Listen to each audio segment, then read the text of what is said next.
Welcome, dear friends, to a tale of buried secrets and unexpected heroes in the heart of America's farmland. Enjoy the story. The morning sun cast long shadows across the weathered barn as Garrett Wilson stood, hands on hips, surveying the land that was now his. At 26, with a law degree from a prestigious university and dreams of a corner office in some sleek city skyscraper, he'd never imagined he'd be here, inhaling the pungent scent of manure and listening to the distant lowing of cattle. "Well, Mom and Dad," he muttered, glancing skyward, "I hope you're happy. Your city slicker son is home to stay." It had been 6 months since the accident that took both his parents. 6 months of grief, of sorting through legal paperwork, of agonizing decisions. And now here he was, the reluctant heir to a struggling family farm in the heart of rural America. Garrett ran a hand through his sandy hair, grimacing as he felt the calluses already forming on his once soft palms. He'd traded his tailored suits for worn jeans and work boots, his leather briefcase for a toolbox. The transition hadn't been easy. Garrett, you out here?" The voice of his elderly neighbor, Mrs. Abernathy, carried across the field. "Over here, Mrs. A," he called back, forcing a smile as the wizened old woman made her way towards him, a covered dish in her hands. "Brought you some of my famous apple pie," she said, thrusting the dish at him. "Lord knows you need some meat on those bones. Your mama would be fit to be tied if she saw how skinny you've gotten." Garrett accepted the pie with genuine gratitude. "Thanks, Mrs. A, you didn't have to do that." The old woman's eyes softened. "Course I did, boy. We take care of our own around here. Now you eat that up and don't you be too proud to ask for help when you need it. Running a farm ain't no easy task, especially for a city boy like yourself." As Mrs. Abernathy tottered back towards her own property, Garrett felt a lump form in his throat. The kindness of his neighbors, the legacy his parents had left behind, it all weighed heavily on him. He may not have chosen this life, but he was determined to make it work. Setting the pie aside, he rolled up his sleeves and got to work. There were fences to mend, animals to feed, and crops to tend. The day stretched long before him, filled with back-breaking labor and a steep learning curve. By nightfall, Garrett collapsed into the worn armchair in the farmhouse living room, every muscle aching. He glanced around at familiar surroundings, the faded family photos on the mantel, his mother's cherished knickknacks, his father's old guitar propped in the corner. This was home now, for better or worse. As he drifted off to sleep, Garrett couldn't shake the feeling that he was in over his head. But deep down, beneath the doubt and the fear, there was a tiny spark of determination. He was a Wilson, after all, and Wilsons didn't give up without a fight. Little did Garrett know, the challenges of running a farm were about to become the least of his worries. A storm was brewing in their sleepy little town, and he was about to find himself right in the eye of it. The first hints of trouble came on a balmy Tuesday night in late August. Garrett was jolted awake by the frantic barking of his border collie, Max. Stumbling out of bed, he peered out the window to see his neighbor, Old Man Johnson, running across the field in his pajamas, waving a flashlight wildly. "What in the world?" Garrett muttered, quickly pulling on his boots and grabbing a jacket. As he stepped out onto the porch, the cool night air hit him, carrying with it the sounds of distant shouting and the occasional baa of distressed sheep. Something was very wrong. "Johnson," Garrett called out as the old man approached. "What's going on?" Johnson, red-faced and panting, leaned on the porch railing. "It's happened again, boy. 3 of my best ewes, gone without a trace. And I ain't the only one. The Petersons lost a couple of lambs, and I heard the Martins are missing a whole herd of goats." Garrett's mind raced. This wasn't the first time he'd heard whispers of missing livestock, but never on this scale. "Have you called the sheriff?" Johnson snorted. "Fat lot of good that'll do. They'll just tell us to keep a better eye on our animals. No, we need to take matters into our own hands. There's a town meeting at the community center in an hour. You coming?" Garrett nodded, his law school brain already clicking into gear. "I'll be there. Just let me get dressed." An hour later, Garrett found himself squeezed into the stuffy community center alongside what seemed like half the town. The air was thick with tension and the musky smell of too many unwashed bodies in too small a space. At the front of the room stood Stuart Blackwood, the town's de facto leader, by virtue of owning the largest farm in the county. His craggy face was set in grim lines as he called the meeting to order. "Folks, we've got ourselves a situation," Stuart began, his voice gravelly. "In the past month, we've lost over 50 head of livestock, sheep, goats, even a couple of young calves. Now, I know times are tough, and folks might be tempted to do desperate things, but this has got to stop." A chorus of angry voices rose up, each farmer eager to share their own tale of woe. Garrett listened intently, trying to piece together a pattern.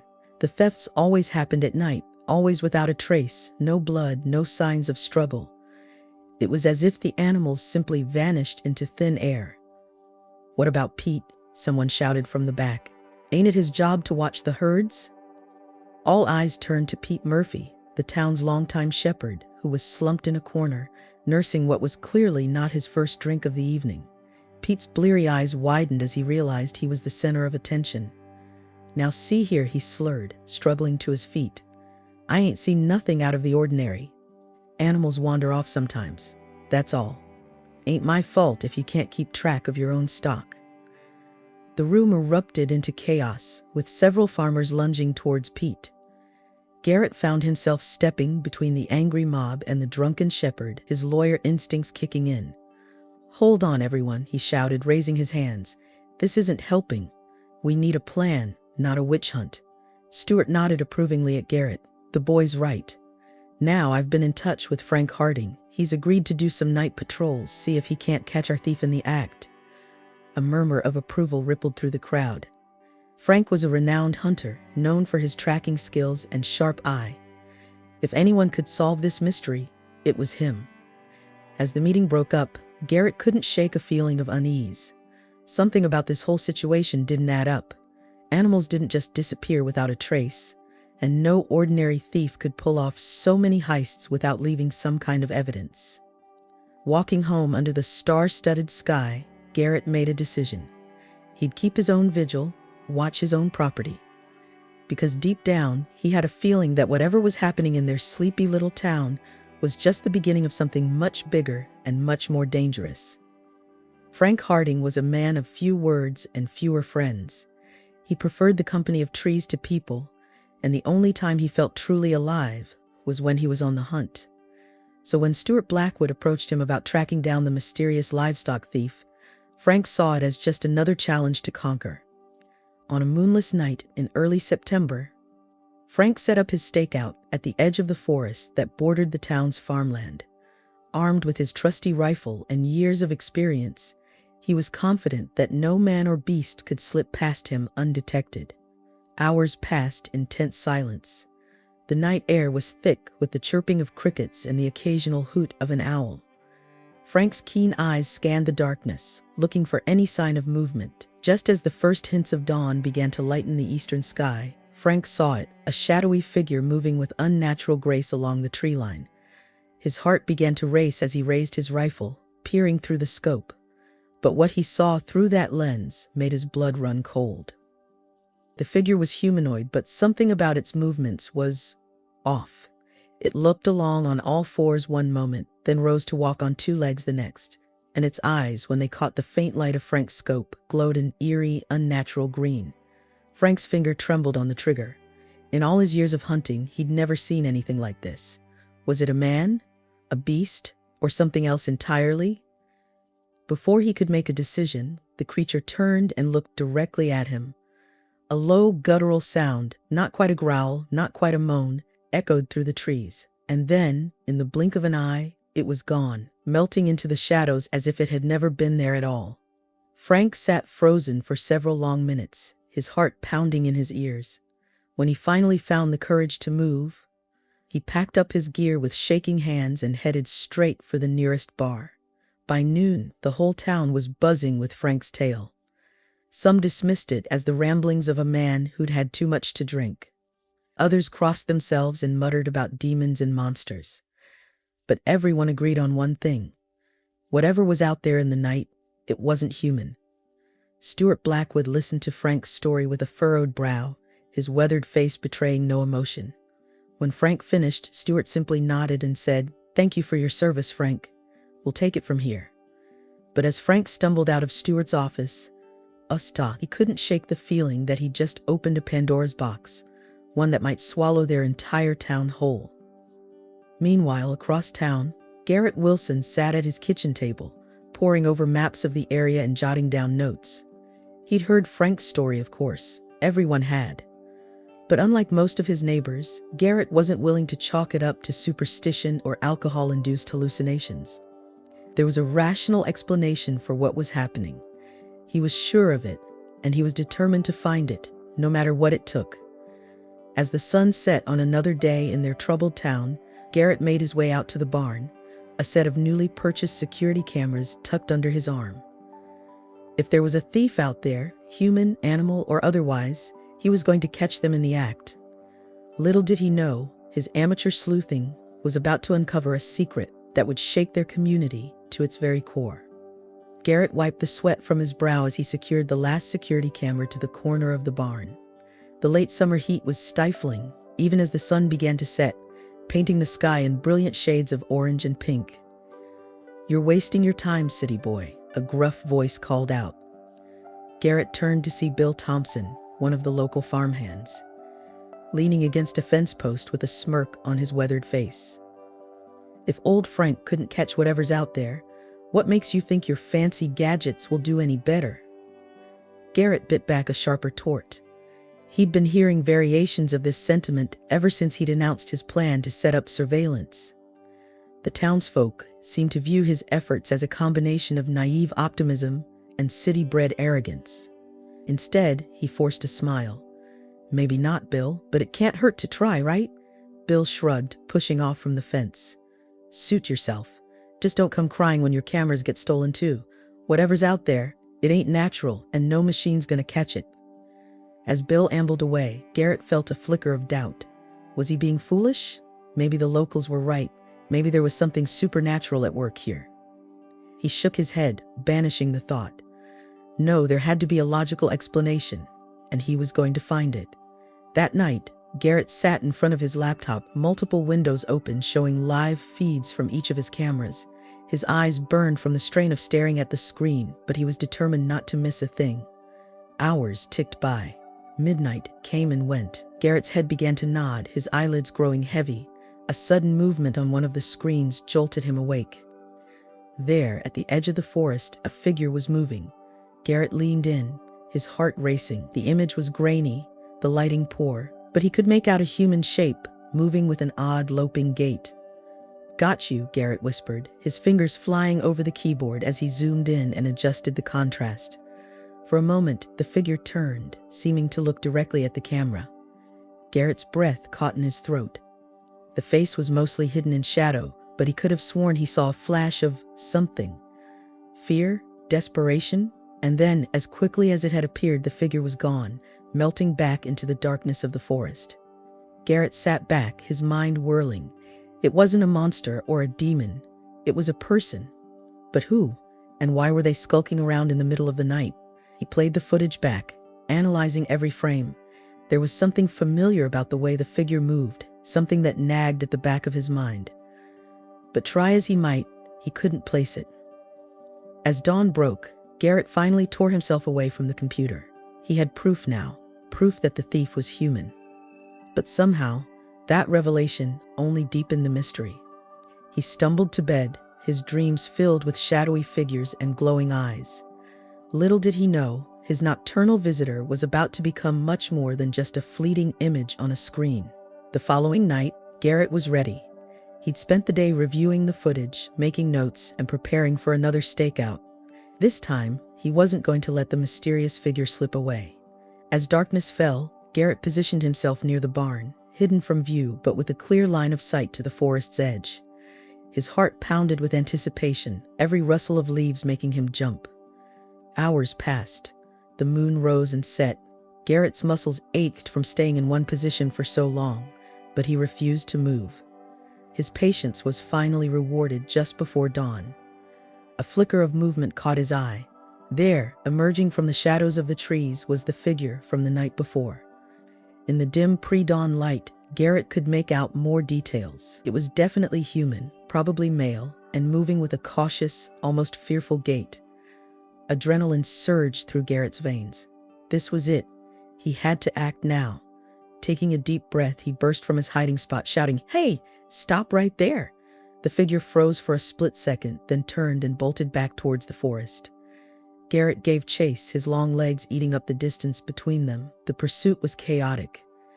Garrett's quarry seemed to know the forest intimately, darting between trees and leaping over fallen logs with ease. But Garrett was determined. He pushed himself harder, ignoring the branches that whipped at his face and the roots that threatened to trip him. "Stop!" Garrett yelled again, his voice echoing through the trees. "I just want to talk." But the figure showed no signs of slowing down. If anything, it seemed to speed up, desperation fueling its flight. Just when Garrett thought he might lose the chase, fate intervened. A sickening snap asterisk echoed through the forest, followed by a cry of pain. The figure crumpled to the ground, caught in what Garrett realized with horror was a hunter's trap. Approaching cautiously, Garrett's mind raced. Who was this person? A professional thief? A desperate local driven to crime by hard times? What he saw when he reached the fallen figure shocked him to his core. It was a boy, no more than 17 or 18 years old. His clothes were ragged, his face dirty and gaunt. But what struck Garrett most were his eyes, wide with fear and pain, yet filled with a haunting intelligence. "Hey, it's okay," Garrett said softly, approaching slowly with his hands raised. "I'm not going to hurt you. Let me help you out of that trap." The boy's only response was a pained whimper. As Garrett knelt to examine the trap, he realized with a start that the boy hadn't spoken a word. Was he mute? Pushing that thought aside for the moment, Garrett focused on freeing the boy's leg from the vicious metal jaws of the trap. It was a gruesome task, and by the time he finished, both of them were sweating and shaking. "There," Garrett said, sitting back on his heels. "That's going to need some attention. Will you let me take you back to my place? I've a first aid kit there." The boy hesitated, his eyes darting between Garrett and the forest, as if weighing his options. Finally, he gave a small nod. The walk back to the farm was slow and awkward. The boy couldn't put much weight on his injured leg, so Garrett had to support him. By the time they reached the farmhouse, the sun was fully up, casting a golden glow over the fields. Inside, Garrett sat the boy down at the kitchen table and busied himself with the first aid kit. As he cleaned and bandaged the wound, he tried to engage the boy in conversation. "So what's your name? Where are you from?" Silence. "Are you hungry? I can make you something to eat." More silence. Garrett sighed, running a hand through his hair. "Look, I'm trying to help you here, but I need to know what's going on. Are you the one who's been taking the livestock?" At this, the boy's head shot up, his eyes wide with panic. He made a series of frantic gestures, pointing to his throat and shaking his head. Okay, Garrett said, holding up his hands. "I get it, you can't speak. Here, let me get you something to write with." He rummaged through a drawer and came up with a notepad and pen. The boy took them with trembling hands and began to write. His handwriting was shaky but legible. "My name is Toby. I'm sorry for scaring everyone. I wasn't stealing, I swear. I was just looking for my father." Garrett read the note, his brow furrowing in confusion. "Your father? Who's your father?" Toby hesitated, then wrote another line. "Stuart Blackwood. But he doesn't know about me." Garrett felt as if the wind had been knocked out of him. Stuart Blackwood? The most powerful man in town? This mute, ragged boy was claiming to be his son? "Toby," Garrett said slowly, "I think you'd better start from the beginning. Tell me everything." And so through a combination of writing and gestures, Toby's story began to unfold. It was a tale of secrets and shame, of a young woman named Laura, who had been taken advantage of by Stuart Blackwood nearly 2 decades ago, of a child born in silence and raised in isolation, of a mother's deathbed confession, and a son's desperate quest for identity. As Garrett read Toby's words, he felt a mix of emotions: sympathy for the boy's plight, anger at Stuart's actions, and a growing sense of unease. This wasn't just about missing livestock anymore. This was a scandal that could tear the entire town apart. "Toby," Garrett said finally, "what you're saying? It's big, really big. Are you sure about all of this?" Toby nodded emphatically, then wrote, "I just wanted to see him, to know where I came from. I never meant to cause trouble." Garrett sighed, rubbing his temples. He was in way over his head now, but looking at Toby's hopeful, frightened face, he knew he couldn't just turn the boy away. "All right," he said, "you can stay here for now. We'll figure this out together. But Toby, you have to promise me you won't go sneaking around anymore. It's not safe and people are scared. Toby nodded eagerly, relief washing over his features. As Garrett showed Toby to the spare room, his mind was racing. How was he going to handle this? Should he confront Stuart? Go to the authorities? And what about the real livestock thieves? Because if Toby was telling the truth, they were still out there somewhere. One thing was certain. Life in their sleepy little town was about to get a whole lot more complicated. The next few days were a whirlwind of activity for Garrett. He'd called in sick to his farm duties, using the excuse of a bad flu to buy himself some time. In reality, he was trying to corroborate Toby's story while keeping the boy hidden from prying eyes. It wasn't easy. Toby, though eager to help, was limited in his ability to communicate. And the more Garrett dug into the past, the more he realized how deep this secret really went. He started with the town records, using his legal training to sift through decades of births, deaths, and property transfers. Laura's name popped up occasionally. She'd lived on the outskirts of town until her death just a few months ago. But there was no record of Toby's birth, no mention of a father on any documents. "It's like you don't exist," Garrett muttered, rubbing his tired eyes. Toby, who had been watching him work, scribbled on his notepad, "Mom always said it was safer that way." Garrett nodded grimly. He was starting to understand the lengths Laura had gone to protect her son and herself from the fallout of Stuart's actions. As the sun set on another day of fruitless research, Garrett decided it was time for a more direct approach. He needed to talk to someone who had been around back then, someone who might remember Laura and Stuart's relationship. His mind went to Mrs. Abernathy. The old woman had lived in town her entire life and was known for her sharp memory and sharper tongue. If anyone knew the truth, it would be her. The next morning, Garrett made his way to Mrs. Abernathy's house, a plate of store-bought cookies in hand as a peace offering. He found her on her porch, rocking gently in her favorite chair. "Well, well," she cackled as he approached. "If it isn't the prodigal farmer, come to get some tips on crop rotation?" Garrett chuckled, settling into the chair beside her. "Not today, Mrs. A. Actually, I was hoping to ask you about something that happened a long time ago." Mrs. Abernathy's eyes narrowed. "Oh, and what might that be?" Taking a deep breath, Garrett launched into his carefully prepared speech. He spoke of Laura, of rumors he'd heard about her relationship with Stuart, of a possible child.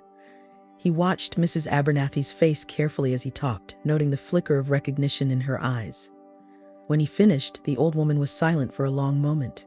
Then, with a heavy sigh, she said, "I always knew this would come out someday. Can't bury the past forever, no matter how hard you try." Over the next hour, Mrs. Abernathy filled in the gaps in Toby's story. She spoke of the scandal that had rocked the town nearly 2 decades ago, how Stuart, then a rising star in local politics, had been caught with Laura, a girl barely out of high school, how his father had used his influence to hush everything up, sending Laura away and spinning a tale of a business trip to explain Stuart's absence for several months. "We all knew it was a lie," Mrs. Abernathy said, her voice heavy with old regret. "But times were different then. People didn't want to believe bad things about good families. And the Blackwoods, well, they were as good as it got around here." Garrett listened, his heart heavy. "And Laura? What happened to her?" Mrs. Abernathy shook her head sadly. "Poor girl, she came back about a year later with a baby in tow. Wouldn't say who the father was, but we all knew. Stuart was married by then to a girl his parents approved of. Laura just faded into the background, kept to herself, raised that boy alone." As Garrett walked home, his mind was reeling. He had the confirmation he needed, but it brought him no joy. This wasn't just Toby's story anymore. It was a tragedy that had shaped their entire community for years. Back at the farmhouse, he found Toby waiting anxiously. The boy's eyes asked the question he couldn't voice. "What did you find out?" Garrett sat down heavily, meeting Toby's gaze. "I talked to Mrs. Abernathy," he said slowly. She confirmed your story about your mom and Stuart." Toby's eyes widened, a mix of emotions playing across his face. He scribbled frantically on his notepad. "So what do we do now?" Garrett wished he had an easy answer, But as he looked at Toby, this boy who had been denied his identity, his family, his very existence for so long, he knew there was only one path forward. Now, he said, his voice firm with resolve, "We tell the truth. All of it, no matter what it costs." As night fell over the town, Garrett and Toby began to plan their next move. Neither of them could have imagined the storm that was about to break, a storm that would expose long-buried secrets, shatter reputations, and change the face of their community forever. The town hall was packed to the rafters, a low murmur of anticipation filling the air. Garrett Wilson stood at the podium, his face set in grim determination. Beside him, Toby fidgeted nervously, his eyes darting around the room. "Friends, neighbors," Garrett began, his voice steady despite his racing heart. "I've called this meeting to address two issues that have been plaguing our community. First, the mystery of our missing livestock, and second, a long-buried secret that's finally come to light." A hush fell over the crowd. In the front row, Stuart Blackwood leaned forward, his brow furrowed in confusion. Garrett took a deep breath. "For the past week, I've been sheltering someone at my farm. This is Toby." He gestured to the young man beside him. "He's the son of Laura Hanson and Stuart Blackwood." The room erupted into chaos. Shouts of disbelief and anger filled the air. Stuart leapt to his feet, his face red with fury. "This is preposterous," he bellowed. "I demand you retract this slanderous accusation immediately." But Garrett stood his ground. "It's not slander, Mr. Blackwood. It's the truth. And I have proof." Over the next hour, Garrett laid out the evidence he'd gathered, Mrs. Abernathy's testimony, old photographs, and a letter from Laura detailing the circumstances of Toby's birth. As the truth sank in, the mood in the room shifted from shock to anger, not just at Stuart's long-ago actions, but at the web of lies that had allowed this secret to remain buried for so long. But Garrett wasn't finished. With the audience still reeling, he turned to the matter of the livestock thefts. He played the surveillance footage he'd captured, showing not Toby, but two other familiar faces sneaking onto various properties in the dead of night. "I'm sorry to say," Garrett said, his voice heavy with regret, "that the culprits behind the thefts are none other than Chad and Brian Blackwood, Stuart's legitimate sons." Another uproar swept through the room. Stuart, who had been sitting in stunned silence since Toby's appearance, now looked as if he might collapse. Chad and Brian, caught off guard by the accusation, tried to bluster their way out of it.